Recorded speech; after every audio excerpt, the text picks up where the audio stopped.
Hello everyone, wish you a very very happy and prosperous new year.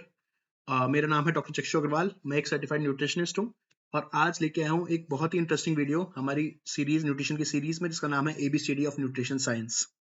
Friends, आगे बढ़ने से पहले मैं बस ये बोलना चाहूंगा कि न्यू ईयर पे एक बहुत ही ओवर एम्बिशियस या ओवर आर्चिंग रेजोल्यूशंस लेने की जगह कोशिश कीजिए कि ऐसे गोल्स बनाए जाएं, शॉर्ट टर्म गोल्स बनाए जाएं, कमिटमेंट्स बनाए जाएं जो कि खुद हम स्टिक कर पाए उस पर और हम खुद की लाइफ में बदलाव ला पाए।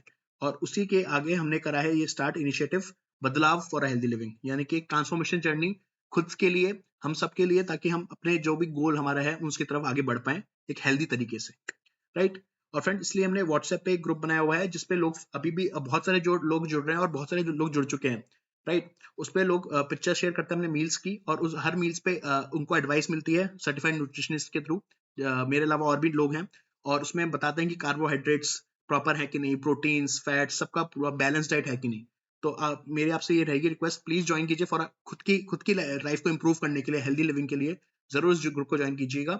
नंबर मैं डिस्क्रिप्शन बॉक्स में एंटर कर दूंगा। इंस्टाग्राम पे पेज का नाम है @बदलाव फॉर हेल्दी लिविंग। उसमें शॉर्ट में हम कुछ भी न्यूट्रिशन की बातें शेयर करते रहते हैं टाइम टू टाइम, ताकि आप लोग मोटिवेटेड रहें और नॉलेजेबल रहें। बिकॉज फ्रेंड्स, बिना नॉलेज के अनसाइंटिफिक तरीके से न्यूट्रिशन साइंस नहीं होती। हम साइंटिफिक तरीके से और बहुत बेसिक से लेके एडवांस तक आराम आराम से चलेंगे इस जर्नी में, राइट। तो आज का हमारा जो टॉपिक है फ्रेंड्स, वो है diabetes and the role of insulin. बहुत ही हॉट टॉपिक है और बहुत ही एवरग्रीन टॉपिक है, मतलब क्योंकि अभी हम जैसे आपको बताऊंगा, मैं डायबिटीज की प्रॉब्लम बहुत बढ़ रही है वर्ल्ड वाइड और स्पेशली इंडिया में। आगे बढ़ने से पहले मैं आपको ये जरूर रिकमेंड करूंगा कि आप प्रीवियस वीडियोस इसी सीरीज में जो हमने बनाया प्लीज चेकआउट कीजिए, जिसमें कि बीएमआर है, एक में नीट के बारे में बताया हुआ है कि एक्सरसाइज के अलावा भी, एक्सरसाइज से ज्यादा इंपॉर्टेंट क्या कर सकते हैं हम ताकि हमारा वेट लॉस हो या फिर हम हेल्दी जी पाए। तो उनको जरूर चेक कीजिएगा। मैं इस डिस्क्रिप्शन बॉक्स में, डिस्क्रिप्शन के ऊपर भी डाल दूंगा उन वीडियोस को, बट आप जरूर चेकआउट कीजिए उन वीडियोस को, राइट। और अगर ये वीडियो पसंद आए तो प्लीज को लाइक कीजिएगा and please subscribe the channel, ताकि और ऐसे इंटरेस्टिंग वीडियो आपको मिल पाए। और बेल बजा दीजिएगा ताकि आपको पता लगे, नोटिफिकेशन मिलते रहें time to time, right. Okay friends, so let start.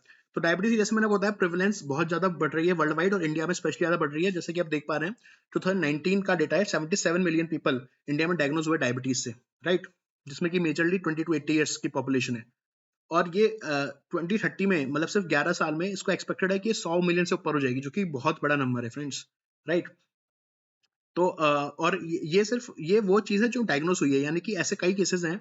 43 million people तो ऐसे हैं आज की डेट में इंडिया में जो कि डायबिटिक हैं पर अनडायग्नोस्ड हैं, राइट। उनको अवेयरनेस नहीं है या फिर वो हॉस्पिटल में जाना नहीं चाहते, उसकी वजह से अनडायग्नोस्ड डायबिटीज है। ऐसे भी 43 मिलियन केसेस हैं, यानी कि 77 मिलियन में आप 43 मिलियन और जोड़ दीजिए फ्रेंड्स, देखिए कितना बड़ा फिगर हो जाता है, राइट। 120 के आसपास पहुंच जाता है। तो ये बहुत ही बड़ा नंबर है और ये बहुत चिंता का कारण है। मैं बताता हूँ क्यों चिंता का कारण है। एक तो आप यहाँ देख पा रहे हैं 1 मिलियन डायबिटीज रिलेटेड डेथ्स हुई है 2019 में। देखिए 1 मिलियन, तो 1 मिलियन का मतलब होता है friends 10 lakh diabetes related deaths हुई है 2019 में, सिर्फ डायबिटीज की वजह से, राइट। और इसके अलावा ये तो हो गई मोर्टेलिटी की बात। एक होती है मॉर्बिडिटी। मॉर्बिडिटी यानी कि डायबिटीज से हमारे जो शरीर में, हमारे बॉडी में बहुत सारे जो फंक्शन सिस्टम्स होते हैं उनका हैम्पर होता है, वो डिसफंक्शन होना शुरू हो जाता है उनका। तो उस बारे में वो बहुत ज्यादा इंपॉर्टेंट है हमारे लिए समझना, बिकॉज वो चीज काफी ज्यादा प्रिवलेंस उसकी बढ़ती जा रही है, राइट। तो बात करूं मैं कॉम्प्लिकेशन ऑफ डायबिटीज की, तो इनको दो तरीके से क्लासिफाई, दो तरीके में दो ग्रुप में बांट सकते हैं, microvascular and macrovascular complications. Microvascular यानी कि छोटे ब्लड वेसल, छोटे आर्टरीज में ऐसी क्या प्रॉब्लम हो रही है डायबिटीज की वजह से, तो उसमें तीन मेजर सिस्टम अफेक्ट हो रहे हैं, आई, किडनी और न्यूरोपैथी। आई को बोलते हैं डायबिटिक रेटाइनोपैथी। इसमें क्या होता है फ्रेंड्स कि अगर ज्यादा लंबे टाइम तक हमारी बॉडी में ग्लूकोज बहुत ज्यादा है, हम यानी कि ब्लड शुगर लेवल बहुत ज्यादा रेज्ड है हमारी बॉडी में, तो उसकी वजह से हमारी जो आई में भी ब्लड वेसल्स होते हैं कुछ, वो रप्चर होना शुरू हो जाते हैं, हेमोरेज होगा, राइट। उसके अलावा एक उसको जो न्यू वेस्कुलराइजेशन, नए वेसल्स बनने पर वो डिफेक्टिव बनेंगे। कहने का मतलब कैटरैक्ट, ग्लूकोमा, सबकी रिस्क बढ़ती जाएगी अगर हम डायबिटीज को सही नहीं कर पा रहे। बहुत लंबे टाइम तक हमारी डायबिटीज है तो डायबिटिक आंखों में अफेक्ट करना पड़ता है, उसको बोलते हैं डायबिटिक रेटाइनोपैथी, राइट, जो बहुत ही डेंजरस कंडीशन है। इसकी बात करूं किडनी में डायबिटीज के इफेक्ट को बोलते हैं डायबिटिक नेफ्रोपैथी, ठीक है। इसमें अगेन किडनी की प्रॉब्लम होगी तो आपको आपको पता है मेनली हमारे फ्रेंड्स किडनी ही मेन है जो कि एक्सक्रीशन में हेल्प करती है, हमारे जो भी वेस्ट प्रोडक्ट्स हैं ब्लड के उनको फिल्टर करने में हेल्प, उनको बाहर निकालने में हेल्प करती है और ये जरूरी चीज को फिल्टर करती है। तो क्रिएटिनिन, यूरिया, ये सब बढ़ जाएगा अगर हमारी डायबिटिक नेफ्रोपैथी की कंडीशन आती है। तो न्यूरोपैथी जैसे कि नाम से क्लियर हो रहा है, हमारे जो नर्वस सिस्टम होता है उसमें प्रॉब्लम होनी शुरू हो जाती है। उसकी वजह से आप देखेंगे कि उसको बोलते हैं डिसेस्थीसिया, राइट, सेंसरी न्यूरोपैथी, ये सब चीजें प्रॉब्लम हो जानी शुरू हो जाएंगी डायबिटिक न्यूरोपैथी की वजह से, राइट। मैक्रोवेस्कुलर की बात करूं मैं, तो ब्रेन में अब स्ट्रोक वगैरह आपने सुना होगा, स्ट्रोक वगैरह के चांसेस बहुत ज्यादा बढ़ जाते हैं फ्रेंड्स, जो डायबिटिक होते हैं, स्पेशली लंबे टाइम तक डायबिटिक होते हैं तो, राइट। हार्ट में ऑब्वियसली आपको पता है, अगर डायबिटीज है तो आपको हार्ट फेलियर के चांसेस बहुत ज्यादा बढ़ जाते हैं, मायोकार्डियल इन्फार्क्शन यानी कि हार्ट अटैक के चांसेस बढ़ जाते हैं, राइट। एक्सट्रीमिटीज यानी कि हाथ और पैर जो हमारे होते हैं, इसको सोल बोलते हैं। आप फ्रेंड्स मानेंगे नहीं, अगर डायबिटीज बहुत ज्यादा लंबे टाइम तक रहती है तो एक्सट्रीमिटीज में ऐसी प्रॉब्लम हो सकती है जिसको बोलते हैं ट्रॉफिक अल्सर, राइट। हमारे पैर में अल्सर शुरू हो जाते हैं, आप चल भी नहीं सकते नॉर्मली, बिकॉज पैर में अल्सर शुरू हो जाएंगे, सुन्न हो जाएंगे पैर, उसको बोलते हैं कि सेंसिटिविटी कम हो जाती है पैरों की। तो ये फ्रेंड्स ये सिर्फ कुछ बताया मैंने कॉम्प्लिकेशंस जो कि डायबिटीज से होते हैं, मतलब ये ऐसा नहीं है कि बहुत एग्जेजरेटेड है, बट ये हो रहे हैं लोगों में। तो इसलिए जरूरी है कि हम समझे कि डायबिटीज कैसे हो रही है और उसको हम कैसे रोक सकते हैं। और ये चीज जो बहुत ज्यादा ये भी है खतरनाक चीज है, तो डायबिटिक मदर हैं, उनके इन्फेंट में मतलब न्यू बॉर्न में क्या प्रॉब्लम हो सकती है, डायबिटिक अगर मदर है ज्यादा कॉम्प्लिकेशंस के चांसेस हो जाते हैं। किस किस चीज में? कॉन्जेनिटल एब्नॉर्मलिटीज, इसको फ्रेंड्स एक वर्ड होता है सेक्रल एजेनेसिस, यानी कि कई बार कई ऑर्गन्स डेवलप नहीं हो पाते, ठीक है। मैक्रोसोमिया, बर्थ ट्रॉमा, एस्फिक्सिया, सांस लेने में प्रॉब्लम, आरडीएस मतलब रेस्पिरेटरी डिस्ट्रेस सिंड्रोम, मतलब इतने सारे इश्यूज हैं जो कि डायबिटिक मदर के इन्फेंट रिस्क में रहता है वो, राइट, जस्ट बिकॉज उसकी मदर डायबिटिक है। तो समझ सकते हैं हम डायबिटीज के कॉम्प्लिकेशंस कितने ज्यादा हैं। तो अब हम उसको बेसिक्स पे जाते हैं कि डायबिटीज में अब ये सब तुमने सुना होता है कि इंसुलिन, हाँ इंसुलिन लगाते हैं लोग, हाँ इंसुलिन लेते हैं। तो ऐसा क्यों करते हैं, इंसुलिन क्यों लेते हैं? तो इंसुलिन के हमें फंक्शन समझने की जरूरत है, इंसुलिन का क्या काम होता है बॉडी में, और क्यों इंसुलिन इतना जरूरी है डायबिटीज प्रिवेंट करने में। तो देखिए, इंसुलिन हमारी बॉडी में एक हार्मोन का है, और एक हार्मोन इंसुलिन जो कि पेंक्रियास के बीटा सेल्स सीक्रेट करते हैं। ये मसल्स में जाके ग्लूकोज का अपटेक और यूटिलाइजेशन बढ़ा रहे हैं, यानी कि ग्लूकोज जो भी हम खाने से ग्लूकोज ले रहे हैं उसका बॉडी में यूज करवाने का काम इंसुलिन का होता है। इंसुलिन हेल्प करता है ग्लूकोज को बॉडी के अलग अलग सेल्स में एंटर करवाने का, ताकि वो फिर ग्लूकोज एनर्जी दे पाए अलग अलग सेल्स को, जैसे कि मसल में अपटेक बढ़ा रहा है, ब्रेन में अगेन अपटेक बढ़ा रहा है, एपेटाइट कंट्रोल, लिवर में बहुत जरूरी होता है ग्लूकोज उसको, राइट। तो ग्लूकोज बहुत जरूरी होता है हमारी बॉडी के लिए, राइट। एनर्जी कहाँ से मिलेगी? तो एनर्जी ग्लूकोज से मिलेगी, इंसुलिन हेल्प कर रहा है उस ग्लूकोज को सेल्स के अंदर पहुंचवाने में, राइट। तो ये है इंसुलिन का, बेसिकली इंसुलिन रिसेप्टर्स होते हैं सेल में, और अगर इंसुलिन रिसेप्टर को मैं एक ताले की तरह मानूं तो इंसुलिन वो चाबी है जो कि उस ताले में लगेगी और उसको अनलॉक कर देगी, ताकि जो फिर ग्लूकोज का जो चैनल है, ये देखना ग्लूकोज चैनल, जैसे ही चाबी गई ताले में तो ये अनलॉक हो जाएगा, राइट। और ये अनलॉक हो जाएगा तो ग्लूकोज अंदर चल जाएगा सेल के, और सेल को एनर्जी मिल जाएगी और हमारी बॉडी ऑटोमेटिकली फंक्शन करती रहेगी। ये काम होता है फ्रेंड्स इंसुलिन का शॉर्ट में, राइट। और इंसुलिन की बात करें, अब ये तो अब मैंने बताया आपको मैकेनिज्म कैसे काम कर रही है, बट इंसुलिन का और फायदा क्या है? तो ये लॉन्जेविटी, यानी कि हमारे लंबे लाइफ बढ़ाने के लिए इंसुलिन होना बहुत जरूरी है।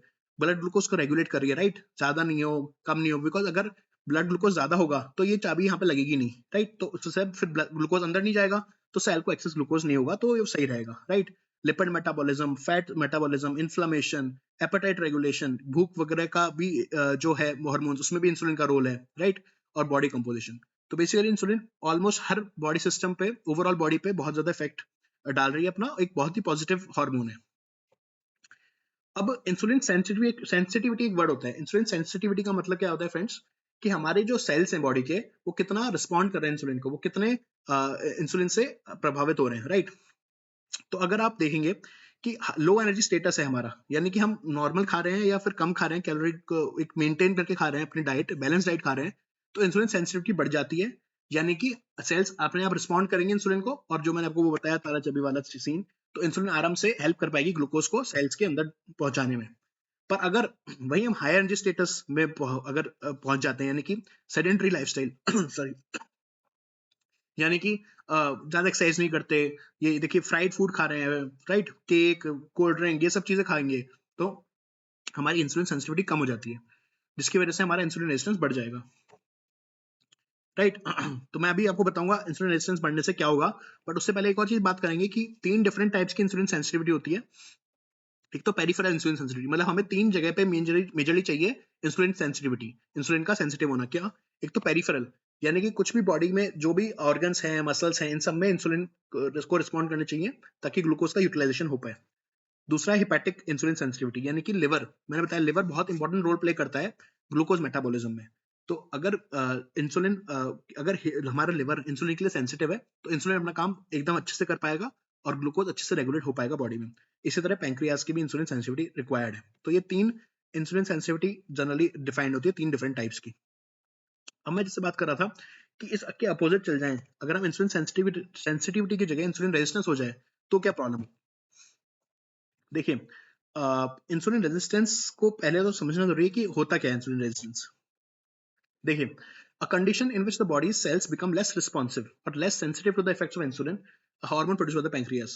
यानी कि मैंने आपको पहले जो समझाया वही चीज है कि इंसुलिन को हम बॉडी के साथ रिस्पॉन्ड कर रहे हैं, पर जिस टाइम रिस्पॉन्ड करना कम कर देंगे या सेंसिटिव कम हो जाएंगे उसके इंसुलिन के लिए, उसी कंडीशन को हम इंसुलिन रेजिस्टेंस बोलते हैं, राइट। नॉर्मल इंसुलिन मेटाबॉलिज्म क्या है कि ग्लूकोज बहुत सारा है बॉडी में, इंसुलिन आया, इंसुलिन ने एक तरह से गेट खोला सेल का और ग्लूकोज एंटर हो गया, तो ये नॉर्मल इंट्रासेलुलर ग्लूकोज है, राइट। ये ब्लड स्ट्रीम में हो रहा है चीजें।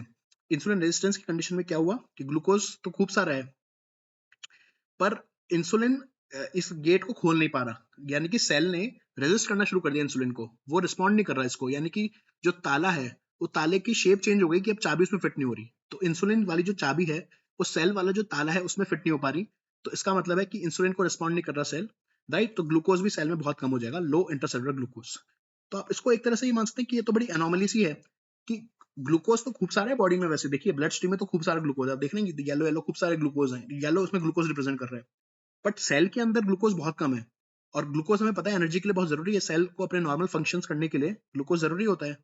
तो फ्रेंड्स इसी कंडीशन को हम बोलते हैं कि water everywhere but not a drop to drink. आपने सुना होगा, बहुत फेमस पोएम भी है। इसका क्या मतलब है कि जैसे कि हम अगर इमेजिन करें कि हम एक बोट में जा रहे हैं समुद्र में और ओशन में गुम गए, राइट। तो अब हम सोचेंगे कि यार चलो भूख तो लग रही है पर यार प्यास पीने के लिए पानी तो है, चलो प्यासे तो नहीं मरेंगे, बट ऐसा होता नहीं है ना फ्रेंड्स, हम पानी थोड़ी पी सकते हैं समुद्र का, बिकॉज वो सॉल्टी होता है, राइट। तो इवन दो हम पूरी तरफ चारों तरफ पानी से सराउंडेड है, चारों तरफ पानी से घिरे हुए हैं, फिर भी हम प्यासे मर रहे हैं। तो उसी उसी चीज को फ्रेंड्स यहाँ पे आप समझिए, वो वही चीज यहाँ पे हो रही है, यानी कि हमारे पास ग्लूकोज तो खूब सारा है बॉडी में, राइट। ग्लूकोज पूरी तरफ बॉडी में फैला हुआ है, बट वो सेल्स तो मिल ही नहीं पा रहा, तो उसकी वजह से सेल्स यूज नहीं कर पा रहे, तो कहने को ग्लूकोज खूब है पर सेल्स को ग्लूकोज नहीं मिल रहा, तो सेल अपना फंक्शन करना बंद कर देंगे, सेल को प्रॉब्लम होनी शुरू हो जाएगी। और वो सब क्यों हुआ है? बस इसलिए हुआ है क्योंकि इंसुलिन की सेंसिटिविटी सेल में कम हो गई, इंसुलिन रेजिस्टेंट हो गए सेल, जो ताला है चाबी की वो चेंज हो गया, राइट। और मैं समझाता हूँ इस चीज को। तो देखिए, हमने हाई कार्ब डाइट खाई, राइट, बर्गर पिज्जा मतलब basically junk food, cold drink सब खा रहे हैं, तो ग्लूकोज तो लेवल बढ़ गया एकदम से, राइट। ये सब ग्लूकोज के सोर्स हैं और ये एक्चुअली डेंस फूड्स बोलते हैं इन्हें, और एम्प्टी कैलोरी फूड बोलते हैं। कैलोरी तो नहीं देते, एम्प्टी कैलोरी मतलब सिर्फ कैलोरी देते हैं, ये कोई न्यूट्रिशन नहीं देते, राइट, पर ग्लूकोज बढ़ा देते हैं ब्लड में। अब देखिए ये ब्लू पार्टिकल जो है वो ग्लूकोज है।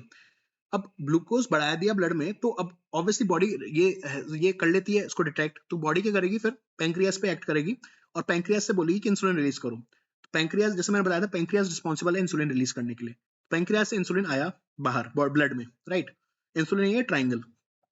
तो अब क्या होगा कि इंसुलिन काम करेगा सेल, नॉर्मली क्या होता है कि इंसुलिन काम करता सेल पे कि सेल को भाई खोलो, और वो गेट खुलता और ग्लूकोज अंदर जाता। बट अब क्योंकि इंसुलिन रिसेप्टर्स रेजिस्टेंट हो गए, तो जो सेल के ऊपर जो रिसेप्टर थे इंसुलिन के वो रेजिस्टेंट हो गए, तो इंसुलिन काम नहीं कर पा रहा।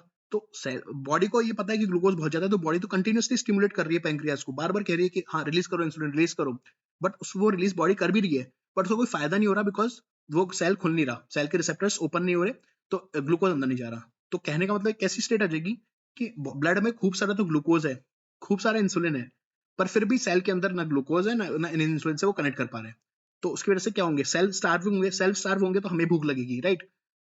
अब देखिए कैसी अजीब सी चीज इसको बोलते हैं, कैसी आयरनी है कि सेल तो स्टार्विंग है पर और मतलब हमें भूख लग रही है, पर फिर भी हमारा ग्लूकोज लेवल हाई है और इंसुलिन लेवल हाई है, और इसकी वजह से प्रॉब्लम शुरू होनी होती है, अदर हेल्थ प्रॉब्लम, जो कि मैंने आपको शुरू में बताई।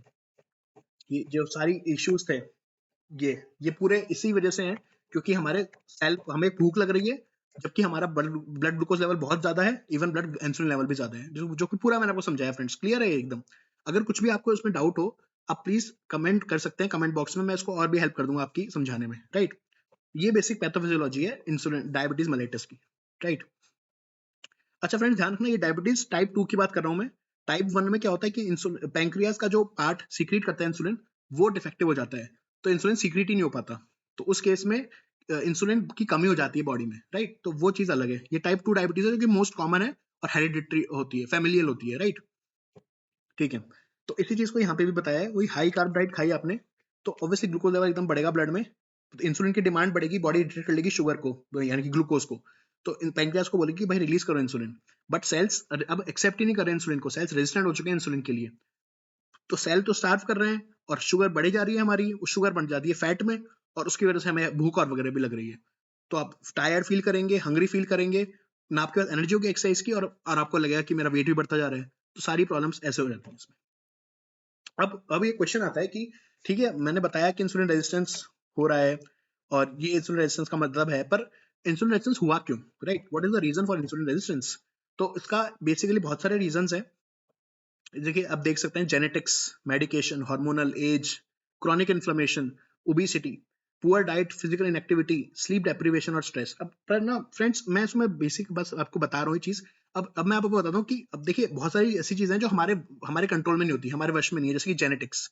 अब जो जीन्स हमें मिले हैं वो मिले हैं, उसका हम कुछ नहीं कर सकते। जैसे कि एजिंग, एज हो रही है तो हो रही है, उसको हम रोक नहीं सकते। इनको बोलते हैं नॉन मॉडिफाइबल फैक्टर्स, इसको मॉडिफाई नहीं कर सकते, ये हमारे वश के बाहर है। बट ऐसी ज्यादातर चीजें ऐसी हैं जो हम कंट्रोल कर सकते हैं, जो हम मॉडिफाई कर सकते हैं, और उसी पे हमें फोकस रखना है अगर हमें इंसुलिन रेजिस्टेंस कम करना है हमारा। जैसे कि ओबेसिटी, वेट लूज करना वो हमारे ऊपर है, राइट। चाहे हम जेनेटिक्स हमारे कुछ भी हो, हम वेट लूज कर सकते हैं। इसी तरह पुअर डाइट को चेंज करना हमारे ऊपर है। फिजिकल इनएक्टिविटी को चेंज कर सकते हैं, सेडेंटरी लाइफस्टाइल, टीवी बैठे बैठे टीवी देखने की जगह खुद थोड़ा घूमिए, फोन आ रहा है तो घूम के बात कीजिए। स्लीप डेप्रिवेशन, ढंग से स्लीप लीजिए, स्लीप हाइजीन बोलते हैं एक, 7 से 8 घंटे की नींद लीजिए रोज। स्ट्रेस कम कम रखिए अपनी लाइफ में, राइट। और एक बहुत बड़ा मिथ जो कि मैं आज ब्रेक करना चाह रहा हूँ कि बहुत लोगों को लगता है कि जो जो पतले हैं उनको तो कभी इंसुलिन रेजिस्टेंस हो नहीं सकता, वो तो दूर दूर तक डायबिटीज से आसपास भी नहीं है। बट ऐसा बिल्कुल भी नहीं है friends. Contrary to the popular belief, you do not have to be overweight to have insulin resistance. You can't tell if someone has insulin resistance by looking at them. तो आप ये ना सोचिए कि मैं पतला हूँ या मैं बहुत फिट हूँ तो मुझे इंसुलिन रेजिस्टेंस हो नहीं सकता। ऐसे कई लोग देखे मैंने जो कि एकदम मतलब फिट तो क्या अंडरवेट होंगे, बट फिर भी इंसुलिन रेजिस्टेंस की समस्या से जूझ रहे हैं। बिकॉज ये सारी चीजें हैं, सिर्फ ओबेसिटी तो एक चीज है ना, देखिए इतनी सारी प्रॉब्लम्स हैं। तो अगर आप कुछ भी इनमें से कुछ भी डिरेंज्ड होगा तो उसकी वजह से इंसुलिन रेजिस्टेंस तो हो ही सकता है। तो हमारे जो कंट्रोल में है उन चीजों को कंट्रोल करने की कोशिश कीजिए, बाकी चीजें अपने आप हो जाएंगी कंट्रोल। देखिए, इसी को इंसुलिन रेजिस्टेंस को डायग्राम फ्लो चार्ट की फॉर्म में इसमें बताया हुआ है।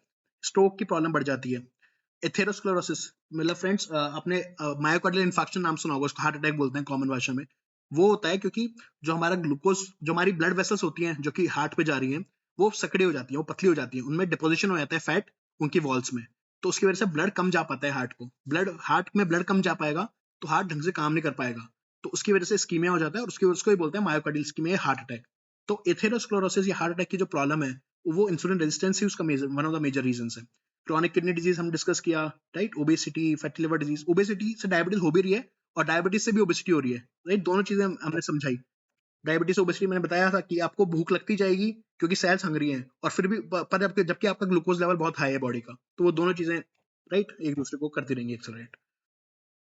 इसमें ये बताया कि हैबिचुअल एक्टिविटी, अगर हम एक्टिविटी करते रहते हैं तो हमारा सेल इंसुलिन सेंसिटिव है, मेटाबॉलिकली हेल्दी है, राइट। एडिपोस टिश्यू यानी कि फैट सेल है वो कम रहेगा, लिवर में जो ट्राइग्लिसराइड है वो कम रहेंगे, राइट। तो इससे हम हेल्दी और फिट रहेंगे। दूसरी तरफ अगर हम सेडेंटरी रहते हैं, इंसुलिन रेजिस्टेंट डेवलप हो जाता है, इसको मेटाबॉलिक सिंड्रोम भी बोला जाता है। तो एकदम इसका अपोजिट हो जाएगा, एडिपोज टिश्यू बढ़ जाएगा, फैट बढ़ जाएगा, ट्राइग्लिसराइड बढ़ जाएंगे, और इसकी वजह से सेडेंटरी, तो हम एकदम थके हुए रहेंगे, हमारा मन नहीं करेगा कुछ भी करने का, और हमारी रिस्क बढ़ जाएगी ना सिर्फ डेथ के लिए बट इतनी सारी मॉर्बिडिटी के लिए। तो फ्रेंड्स, उसी को बहुत ज्यादा स्टडीज हुई हैं डायबिटीज कंट्रोल के लिए, और कैसे बेस्ट मेथड है डायबिटीज को कंट्रोल में लाने के लिए। तो देखिए, बेसिकली मैं बोलता हूँ, बहुत ही फेमस स्टडी है नेशनल डायबिटिक कंट्रोल प्रोग्राम की। इसमें तीन ग्रुप्स में बांटा लोगों को। एक को कराया डीपीपी, यानी कि DPP lifestyle change program, right. उसमें क्या करा कि एक तो जो लाइफस्टाइल चेंज होता है यानी कि एक्सरसाइज करना, राइट, खाना हेल्दी खाना, ये सब, और सेल्फ मैनेजमेंट क्लासेस दी। दूसरे में मेटफॉर्मिन दी। मेटफॉर्मिन एक ड्रग होता है फ्रेंड्स, जो डायबिटीज कंट्रोल करने के लिए यूज किया जाता है, एक मेडिसिन का नाम है मेटफॉर्मिन। तो उनको भी लाइफस्टाइल का प्लस मेटफॉर्मिन का, यहाँ पे लाइफस्टाइल प्लस सेल्फ मैनेजमेंट या लाइफस्टाइल प्लस मेटफॉर्मिन, और तीसरे प्लासिबो। प्लासिबो यानी कि जो नॉर्मल चल रहा है वैसे चल रहा है, उनको बस लाइफस्टाइल चेंज करने को बोला गया। इस स्टडीज को कई साल करने के बाद ये पाया गया कि 3 साल के बाद तो आपकी जो टाइप 2 डायबिटीज है जो कि हम डिस्कस कर रहे हैं, उसके चांसेस 58% कम हो रहे हैं compare to metformin group. Right, यानी कि ये जो वाला ग्रुप है इसमें 58% तक कम चांसेस हैं डायबिटीज डेवलप होने के, राइट, सिर्फ 3 साल बाद ही। 10 साल के बाद ये रिस्क 34% कम हो जाती है compare to 18%, right. 15 year finding है 27% कम की। यानी कि आप देख पा रहे हैं कितना ड्रास्टिक ट्रांसफॉर्मेशन रिजल्ट आ रहा है, किस चीज से, सिर्फ लाइफस्टाइल चेंज से और सेल्फ मैनेजमेंट से। यानी कि हेल्दी खाना, हेल्दी मतलब ढंग से स्लीप होना, राइट, स्लीप हाइजीन होना, एक्सरसाइज करना नॉर्मल, इन सब चीजों से इतना फर्क पड़ रहा है।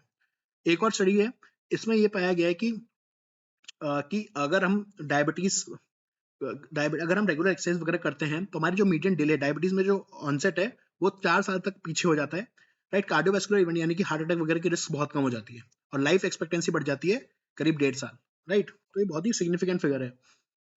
अब जो मैं बात कर रहा हूँ आपसे कि ये लाइफस्टाइल चेंज कीजिए, सेल्फ मैनेजमेंट, उसका क्या मतलब है बेसिकली, तो मैं बताता हूँ। हेल्दी वेट मेंटेनेंस, देखिए ओबेसिटी हमने पढ़ा था एक रिस्क फैक्टर है इंसुलिन रेजिस्टेंस का। हाँ, ये जरूरी नहीं है कि आप ओबीस नहीं है तो आप डायबिटिक नहीं हो सकते, तो इस चीज का ध्यान रखना है। बट इन एनी केस जो ओबीस है या ओवरवेट है उनको भी ध्यान रखना है कि वो हेल्दी वेट की तरफ आगे बढ़े, right. Reducing undue stress, stress कम करना है।